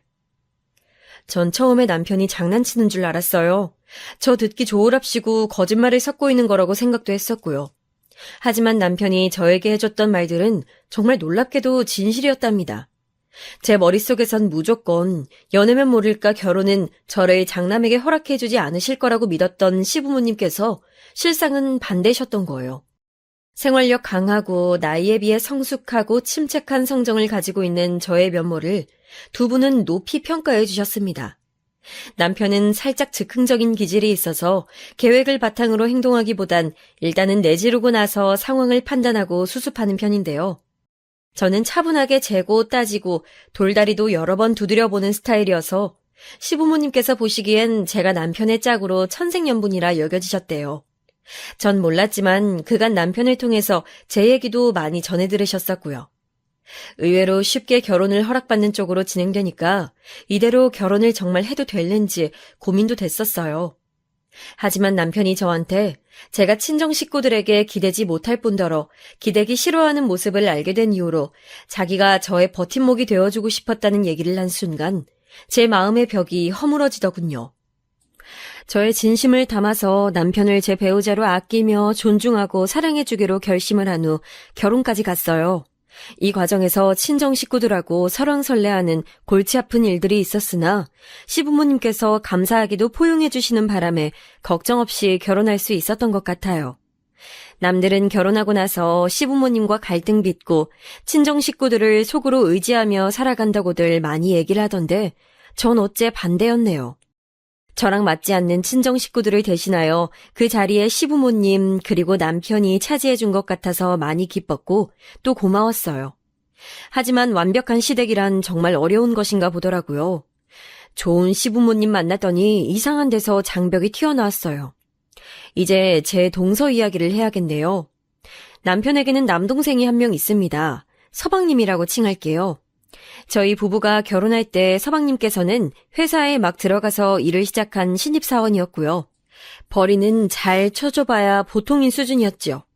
그런데 서방님께서는 소위 요즘 스타일로 잘생기셨어요. 제 남편은 남자답게 다부진 인상인데 서방님께서는 곱상하고 선이 얇은 느낌의 미남이세요. 각각 친탁과 외탁을 뚜렷하게 한지라 형제간의 외모가 정말 안 닮았죠. 이런 서방님께서는 오래 사귄 여자친구가 있었는데요. 객관적으로 말하자면 별로 능력 없는 사람이었어요. 무난한 4년제 대학 나온 이후로 단순 사무보조 업무를 하는 직장에 다녔고요. 연봉은 당시 최저 시급에 맞춘 금액을 받았었죠. 그런 직장은 오래 일을 해봤자 취업 시장에서는 물경력으로 쳐주기 때문에 장기 재직에 이점도 없는 곳이거든요. 그런 곳에 다니면서 이직에는 관심도 없었고 자기 개발에도 흥미가 없었으며 딱히 미래 계획도 없이 살고 있던 사람이었어요. 제 동서의 과거가 이랬습니다. 하지만 동서가 그렇게 유유자적한 태도로 살 수 있었던 이유가 존재했는데 바로 집이 어느 정도 산다는 것 때문이었죠. 집안 재력이 받쳐주니까 열심히 살 의지도 이유도 없어서 대학 간판이나 따내고 백수 탈출하려고 아무데나 편한 곳에 취업한 거라고 동서 스스로가 자기 입으로 그랬었죠. 동서가 저보다 나이가 1살 어려요. 그런데 동서가 서방님이랑 한창 결혼 진행 중이었을 때 저한테 어느 날 이러더라고요. 근데 솔직히 1살 차이면 거의 동갑이나 다름없죠. 그렇지 않아요? 언니도 괜히 손윗사람 대우받고 그러시는 거 멋쩍어서 싫으시죠? 그냥 앞으로는 저희는 허례의식 같은 거 따지지 말고 편하게 지냈으면 좋겠어요. 언니도 제 이름 마음 편히 부르시면서 대해주시면 돼요. 아, 그래도 엄연히 동서지간인데 그리고 내가 성격이 워낙 스스럼 없이 잘 어울려 지내고 이러는 거랑은 거리가 좀 있어서요. 우리 앞으로 오래오래 볼 사이니까 그만큼 서로를 존중하면서 천천히 가까워지면 좋을 것 같아요. 아, 그러세요? 전 그러시다면 원하시는 대로 하시든가요. 근데 서비스업 일도 해보셨고 앞으로 장사도 하실 거라면서 본인이 내성적이라고 말씀하시는 건 좀 너무 깨는 것 같네요. 제가 싫으면 싫다고 마음에 안 들면 안 된다고 정확히 말씀을 하시든가 그렇게 티를 내주시든가 하면 될 것이지. 굳이 그렇게 이상한 핑계 대시니까 제 입장이 살짝 우스워지잖아요. 아니면 형님 소리 듣고 싶었던 거라고 말씀해 주셨어도 나았을 것 같고요. 안 그래요? 형님.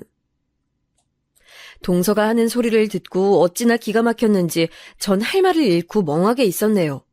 동서의 성격이 워낙 거침없고 남 눈치 안 보는 스타일인 건 진작에 알고 있었지만 이런 식으로 막무가내처럼 나오는 사람인 건 그때 처음 아는 거예요. 제가 윗사람이고 연상이라서 대우받고 싶다는 생각 따위 그땐 가지고 있지도 않았어요.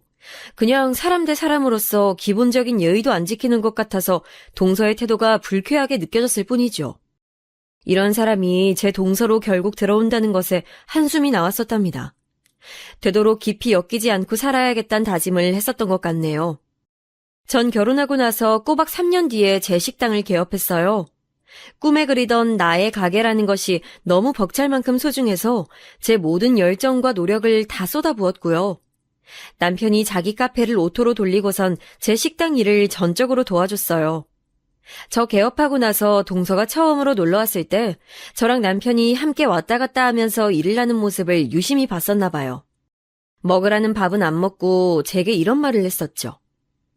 형님은 아직 아이 생각 없으세요? 아주버님이랑 너무 금슬이 좋아 보이시는데 아직까지 소식이 없는 게 희한해서요?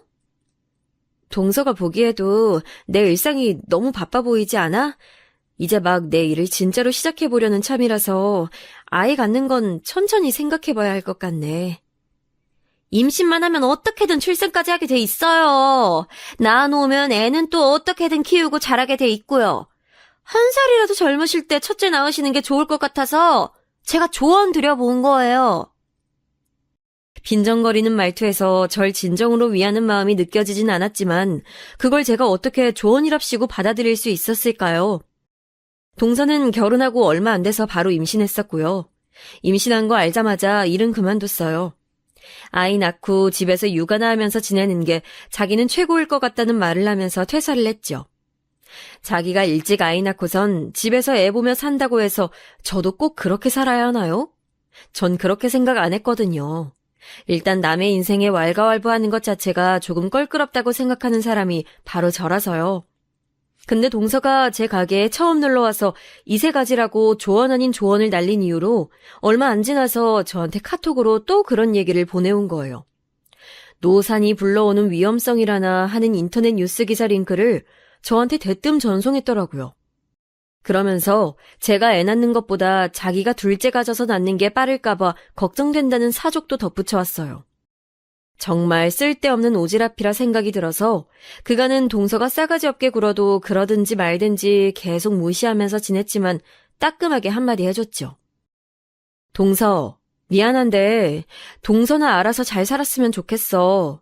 나는 내 가게 운영하느라 워낙 바쁜 사람이라서 지금 아이 가질 생각을 할 겨를조차 없는데 동서가 나한테 선 넘으면서 참견하는 게 썩 기분이 좋진 않네. 아, 그러시군요. 제가 생각이 무척 짧았네요. 죄송해서 어쩌죠? 전 워낙 금전적으로 어려워 본 적이 없었기 때문에 형님처럼 아등바등하면서 뭐라도 하나 해보려는 애쓰는 모습이 저한테는 없었거든요. 그래서 형님의 사고방식을 이해하기 어려웠나 봐요. 형님은 그렇게나 볼품없는 친정만 두지 않으셨어도 더 훨훨 날아다니셨을 분 같은데 늘 안타깝게 생각은 하고 있었네요. 부유한 편에 속한 친정을 둔 저랑은 인생의 출발점부터 다르셨으니까요. 동서는 별로 필요 없는 발언을 아무 때나 날리는 버릇이 있네. 육아 스트레스 때문에 많이 지쳤나 봐. 정신이 오락가락 하는 것 같아서 걱정돼. 본인 스스로를 추스르기도 힘들어 보이는데 내 사정에 참견까지 하진 않는 게 동서한테 이득일 것 같네. 알아들었지? 제가 차분하게 동서의 날뛰는 망아지 같은 기운을 눌러줬었죠.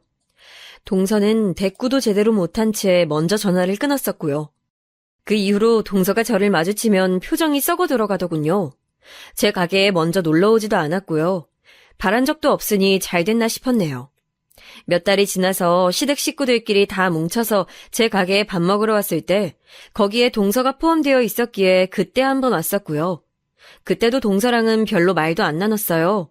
그냥 인사만 한 게 다였죠. 남편이 저한테 동서랑 싸웠냐고 그랬는데 전 그저 싸울 만한 건덕지도 없는 사이라고 딱 잘라 말했었습니다. 동서도 제발 저를 그렇게 생각해 주길 바랐고요. 그런데 시댁 식구들의 단체 방문 이후로 다시 몇 달이 지났을 때 동서가 제 가게로 왔어요. 이번엔 서방님 시조카도 함께였죠. 세 식구가 왔던 거예요. 서방님은 그 이전에도 자기 친구들하고 두어 차례 따로 왔었기 때문에 전혀 놀라신 눈치가 아니었는데 동서는 모르고 있었나 봐요. 제 가게가 무척 잘 된다는 사실을요. 자리에 앉아서 계속 두리번거리며 다른 테이블들을 눈으로 살피고 표정이 되게 떨떠름하더라고요. 아니나 다를까 그날 동서가 저한테 따로 이렇게 얘기했죠. 장사가 전보다 엄청 잘 되는 것 같네요? 마지막으로 왔을 때만 해도 가게가 이런 분위기는 아니었던 것 같은데. 아, 입소문을 잘 탄 덕택이 커. 그리고 내 남편이 워낙 내조의 왕이잖아. 날 팍팍 지원해주면서 굳은 일 다 하고 집에선 내가 손 하나 까딱 안 하도록 모든 집안일을 자기가 다 해놓으니 내가 마음이 편해서 가게 일에 온전히 집중을 해온 것 같아. 네? 아주버님께서요? 형님께 잘하시는 건 알았지만 그 정도일 줄은 몰랐네요. 아주버님께서는 생기신 거랑은 다르게 섬세하신 분인가 봐요? 동서가 무척 당황한 기색을 숨기지 못했었죠. 전 그 이유를 알았어요. 왜냐하면 제 남편과 반대로 서방님께서는 은근히 성깔 있고 다혈질이었거든요. 형제가 각각의 외모와는 상반된 성격을 가지고 있었던 것이죠. 서방님께선 아주 좋은 표현으로 상남자 같은 분이셨고, 나쁘게 말하자면 가정적인 것과는 거리가 먼 분이셨네요. 저도 그런 인물인 줄 몰랐다가 차차 겪으면서 또 시부모님과 남편에게 여러 일화들을 듣고 나서 서방님의 진면목을 알게 됐던 거예요. 그런 사람을 배우자로 두었으니 동서가 제 남편의 다정다감한 면모에 놀랐던 것이죠. 어째서 형제가 그렇게 다른 것일까 궁금했을 테고요. 제가 그런 동서의 심리를 크게 건드렸던 것인지 어떤 것인지 그로부터 얼마 지나지 않았을 때였는데요. 중요한 제사가 있어서 밤늦게 시댁에 다들 모인 날이었죠. 그런데 동서가 저한테 슬쩍 시비를 걸더라고요. 말도 틱틱거리면서 해댔고요. 전 애써 무시했습니다. 그런데 그걸 시어머니께서 보셨던 모양이에요. 따로 저희 두 사람을 불러놓고 동서를 다그치셨어요. 손 윗사람에게 예의 차리면서 행동하는 것이었죠. 저는 시어머니께 감사해서 속으로 감동을 하였고 옆에서 동서는 분하다는 듯이 입술만 꽉 깨물고 있었네요. 그날 제사 다 마치고 각자 집으로 가는 길에 지하 주차장에서 헤어지려고 하는데 동서가 제 쪽으로 오더니 이런 말을 날렸습니다. 왜 자꾸 타고난 것 하나도 없는 게 기어올라서 내 계급에 맞추려고 하지? 태생이 못났으면 그대로 주저앉아 있어야지. 왜 신분 상승하려고 발악을 해대냐고. 짜증나네.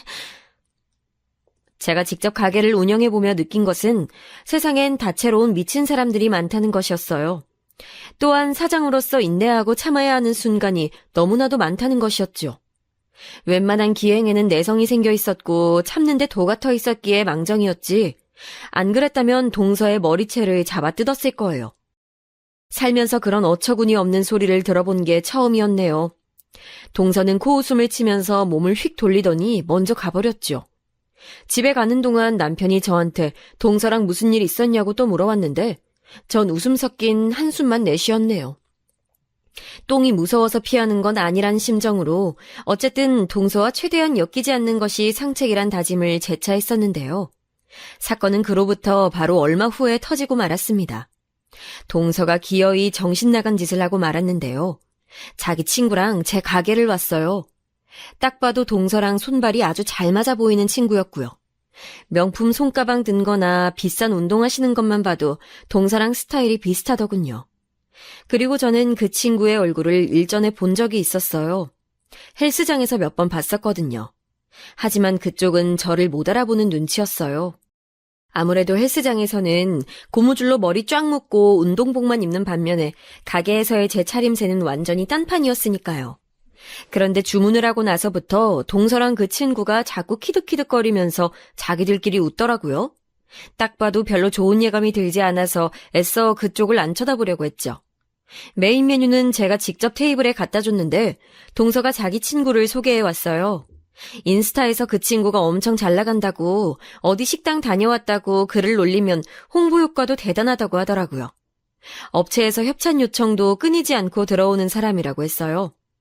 제 가게 글도 올려주겠다고 하길래 전 너무 고마운 마음이 들어서 그렇게 해주시면 좋겠다고 대답했었고요. 음료수도 무료로 제공했어요. 둘이서 중사이즈 시켰었는데 소자 가격으로 결제받았고 사이드 메뉴 시킨 건 아예 제외해줬네요. 동서가 덕분에 저렴하게 친구랑 잘 먹었다고 웃으면서 나가길래 제가 웬일이지? 철들었나? 이런 생각을 했었고 그 순간만큼은 저도 흐뭇한 마음이 들었었죠. 하지만 그건 저만의 착각이었고요. 그날 저녁에 동서한테서 카톡이 왔어요. 제 가게에서 늦은 점심을 먹은 이후로 계속 배가 아파서 소화제를 먹었는데도 안 나았대요.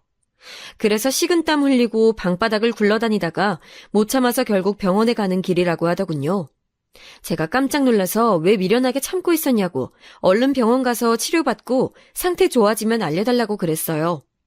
간이 좀 맵게 나갔던 것 같다고 미안하다는 사과도 덧붙였고요. 그날 밤 늦게 동서한테서 카톡이 왔는데 자기가 다음에 따로 이야기를 하겠다고 하더라고요. 갑자기 뭔 따로 이야기를 한다는 건지 당황스러웠는데 일단 아픈 게 가라앉은 것 같아서 다행이라고 생각했어요. 그런데 그 다음 주였죠. 동서가 저한테 청구서를 보내왔어요.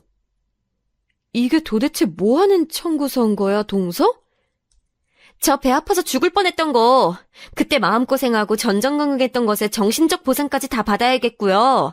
그날 이후로 매운 갈비찜 사진만 봐도 속이 쓰리고 식은땀이 줄줄 나는 기분이 들어요. 앞으로 후유증도 걱정되고요. 넉넉하게 1,000만 원 형님께 받아놔야 제가 정상적인 생활을 할 수 있을 것 같아요. 뭐라고? 100만 원도 아니고 지금 1,000만 원이라고 말한 거 맞아? 네, 1,000만 원이요. 솔직히 저한텐 대단히 큰 돈은 아닌데요. 그냥 형님의 진심 어린 사과를 가늠하는 척도인 거예요. 그러니까 1,000만 원 주세요. 황당무계한 청구서 내용을 다시 훑어보던 제가 피식 웃으면서 물어봤어요. 서방님도 알고 계시냐고요. 그랬더니 모르고 있지만 제가 말을 전해도 상관없다고 하더라고요.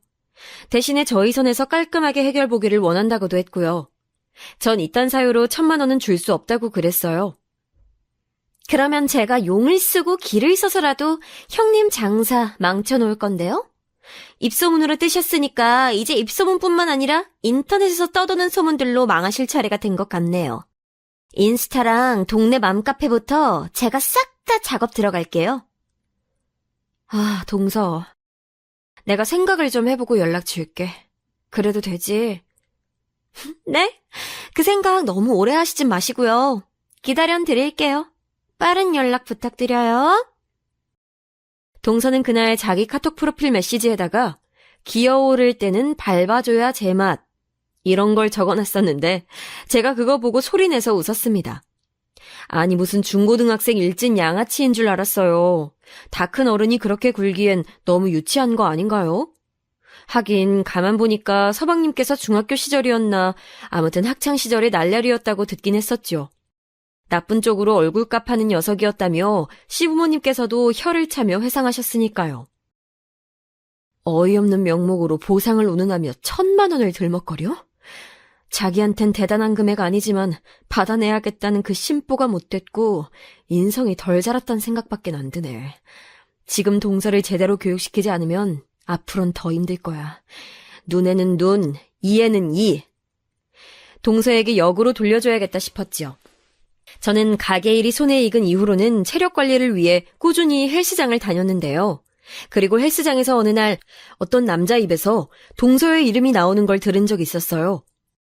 그 이름의 대상이 동서와 동명이인이 아닌 걸 어떻게 알게 되었는가 하면 제 가게에 동서가 같이 왔던 친구 때문입니다. 바로 그 친구도 그 헬스장에 다녔으니까요. 동서의 이름을 입에 올린 남자와 그 친구가 아는 사이였기 때문에 머릿속에서 연결이 확 되어버린 거예요. 저는 그 남자가 동서의 이름을 입에 올리면서 또 다른 남자에게 이런 내용을 떠드는 걸 엿들은 적이 있었어요. 남편 얼굴만 보고 결혼하는데 나랑 오래된 파트너야. 성질 장난 아니라서 아무 남자나 걔 감당 못한다. 그래서 난 걔랑 결혼 안 했지. 평생 감당할 자신 없어서. 이렇게 가끔 만나서 노는 게 훨씬 나아. 이제 나도 몇 달 뒤면 새 신랑 되는데 걔를 슬슬 정리는 해야겠고. 그런 말을 했었던 남자. 자기랑 놀아난다는 그의 파트너가 제 동서임을 저는 확신했어요. 헬스장에 가서 사흘 동안 죽진 끝에 그 남자를 만났죠. 길게 끌 것 없이 바로 동서 사진부터 보여줬어요. 이 사진 속 여자랑 바람난 거 알고 있어요. 에? 아닙니다. 뭘 잘못 알고 오신 건지는 모르겠지만. 아, 그러세요? 곧 결혼하시죠? 그럼 제가 그쪽 파혼부터 시켜드릴까요? 저한테 왜 이러세요? 원하시는 게 뭔데요? 이 여자 제 동서예요. 전 그쪽 결혼 망칠 생각 없고요. 그냥 동서랑 한 가족으로서 손윗사람으로서 따끔하게 교육을 시켜주려는 것뿐이죠. 옳은 길로 인도하고 싶거든요. 그러니까 동서랑 밀회를 가졌던 증거 저한테 주세요. 그러면 깔끔하게 그쪽은 놓아드릴게요. 사색이 된 그 남자가 저한테 증거들을 넘겨줬어요. 주로 카톡 내용이었죠. 동서가 그 남자한테 눈 감고 주둥이 내밀고 있는 사진들은 정말 천박했네요. 아이를 낳은 채로 네가 우리 애기 아빠가 될 수 있었는데 아쉽진 않고 내 유전자 받으면 다 예뻐 크크 이런 내용 보낸 것도 있었고요. 저는 자료를 정리한 후에 동서한테 나오라 그랬어요. 제 가게 근처의 스타벅스에서 만났네요. 동서가 한껏 으스대는 표정으로 나타나서는 자기가 커피를 쏘겠다고 하더군요. 1,000만 원 받을 생각에 신났었나 봐요. 그래서 제가 커피 말고 비싼 거 시켰습니다. 스타벅스에서 7,000원짜리 메뉴 시켜놓고 동서랑 마주 앉아서 본론에 들어갔죠. 동서, 우리 우선 각서 먼저 써볼까? 돈이 오가면 입을 다물겠다는 내용이야. 그렇게 말을 하며 저는 동서의 불륜 증거를 정리해서 인쇄한 것들을 모은 파일을 내밀었어요. 고개를 갸웃하며 파일 안을 살펴보던 동서가 금세 손을 떨었죠. 말도 안 돼. 이걸 대체 형님이 어떻게... 아무것도 묻지 마. 딱 하나만 알려줄게. 네가 부른 비용의 2배. 난 2,000만 원 받아야겠어. 미쳤어요? 협박죄로 고소할 거예요. 2,000만 원을 뜯어내겠다니 이게 무슨 허무맹랑한 일이에요. 진짜 황당하네. 동서가 얼굴이 시뻘개져서는 외치길래 저는 파일에 든 어느 종이를 앞으로 빼서 동서에게 내밀었어요. 거기엔 동서가 그 남자한테 보낸 카톡 내용이 있었죠. 그년 역시 별거 아니더라. 크크크. 배 아픈 척 연기하면서 보상 요구하니까 꼬리 내렸음. 1,000만 원 받으면 그걸로 호텔에 밥 먹으러 갈 거임. 내 위장은 튼튼하니까. 너 정말 유치하고 저급하다. 나이 먹고 결혼해서 애까지 낳았는데 언제까지 일진놀이 하면서 살 거야? 네 친정 식구들한테는 안 부끄럽니? 아, 너 친정언니가 쇼핑몰 운영한다 그랬지? 인스타에서도 잘 나가던데 내가 네 소식 좀 쇼핑몰이랑 인스타에 공개해줘야겠네. 네 소문 좀 내야겠어. 사이트가 어디야? 말해줄래? 아니면 내가 알아낼까? 안색이 파리해진 동서가 아무 대꾸도 못하고선 입술만 덜덜 떨어댔고 저는 조용한 일침을 이어갔어요. 왜? 벌써 겁먹었어? 아이 낳아놓고도 세상이 무서운 줄 몰랐던 거야? 너 어렸을 때 학교 다닐 때야 애들 괴롭히고 패고 다녀도 별탈 없었겠지. 그땐 스마트폰도 없었고 지금이랑 사회 분위기도 달랐잖아. 근데 지금은 아니야. 너 옛날처럼 까불고 다녔다간 그대로 골로 가는 거야. 네 애가 커서 네 행적 알게 되면 어떨 것 같아? 나한테 이딴 유치한 수작 부렸던 거 네 애가 알게 되면 행복하겠다. 자기 낳고도 다른 남자랑 놀아난 거 알면 애가 좋아하겠다. 그치? 형님, 제가 잘못했어요. 애한테 그러지 말아주세요. 애는 아무 잘못 없잖아요. 그럼 난 잘못이 있었니? 넌 나한테 왜 그랬니? 차갑게 가라앉은 저의 눈빛을 보곤 시선을 내리깐 동서가 잠시 후에 코를 훌쩍거리더니 자기 속마음을 털어놓더라고요. 제가 제 힘으로 열심히 앞만 보며 나아가고 가족백이 있기는커녕 가족과 척을 진 사람인데도 멀쩡히 결혼하고 사회생활하는 게 보기 싫었대요. 장사 같은 걸 성공시키는 것도 얄미웠고 부부관계 너무 사이좋은 것도 꼴보기 싫었다네요. 자기는 아이 낳고 후유증으로 몸이 다 쑤셨고 힘들었는데 출산 전이라서 몸의 태가 멀쩡하게 좋은 저를 볼 때마다 분노가 치밀었대요. 전 제가 그 위치에 오기까지 얼마나 많은 노력을 하며 장사 하나만을 보고 매진했었는지 굳이 동서한테 설명해주고 싶지도 않았어요. 피곤함을 이겨내고 헬스장 다니면서 체력 관리하고 몸매 가꾸는 제 노력을 알려주고 싶지도 않았고요. 말해준다고 한들 저를 향한 동서의 부정적인 감정을 지워낼 수 있을 것 같지 않았어요. 또한 저 역시도 동서랑 가짜 화해를 하며 잘 지내고 싶은 마음 따위는 없었기 때문에 냉정하게 말했죠. 이체한도 얼마야? 오늘 다 못 보낼 거면 내일까지 2번에 걸쳐서 입금해주면 좋겠는데 그래야 서로 신용을 지키지. 너무 걱정하지 마. 내 입 막는데 2,000만 원이야. 그걸로 가정의 평화도 애 동심도 지킬 수 있어. 합리적이지? 전 동서가 마지못해 고개를 끄덕일 때까지 기다려줬다가 각서의 내용을 쓰기 시작했죠. 저를 바라보던 동서의 기죽은 눈빛, 그건 제대로 잘못 걸렸음을 알고 후회하는 기색이었어요. 유복한 환경에서 자라나 스스로의 연민에 취해 성질 더러운 동서 같은 사람 따위가 원치 않게 어렸을 때부터 정신력이 단련된 저를 이겨낼 수 없었던 건 어찌 보면 당연한 이치였네요. 전 진짜로 동서로부터 2천만 원을 받아냈습니다. 그 이후로 자금 사정에 타격이 있었는지 동서가 주기적으로 하는 쇼핑도 안 다니고 심지어는 중고나라에다가 자기 물품 판매를 올리고 있다고 이게 무슨 일이냐며 서방님이 신기해하는 소리를 들었었네요. 서방님께는 마음 같아선 동서의 바람을 귀띔해주고 싶었으나 결국 그렇게 하진 않았어요. 입을 다물겠다는 각서를 쓴 탓도 있었지만요. 서방님의 다혈질 성격으로 동서가 얼마나 일상에서 마음고생을 자잘하게 하는지 짐작할 수 있었기에 그렇게 했어요.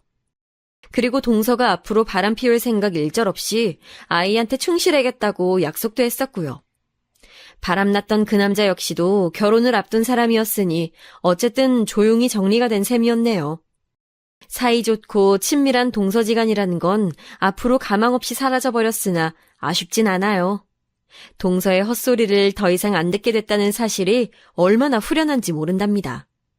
2천만 원은 동서의 아이, 제 시조카가 초등학교에 입학하게 되면 그때부터 선물이든 뭐든 해줘서 천천히 그렇게 써갈 예정이에요.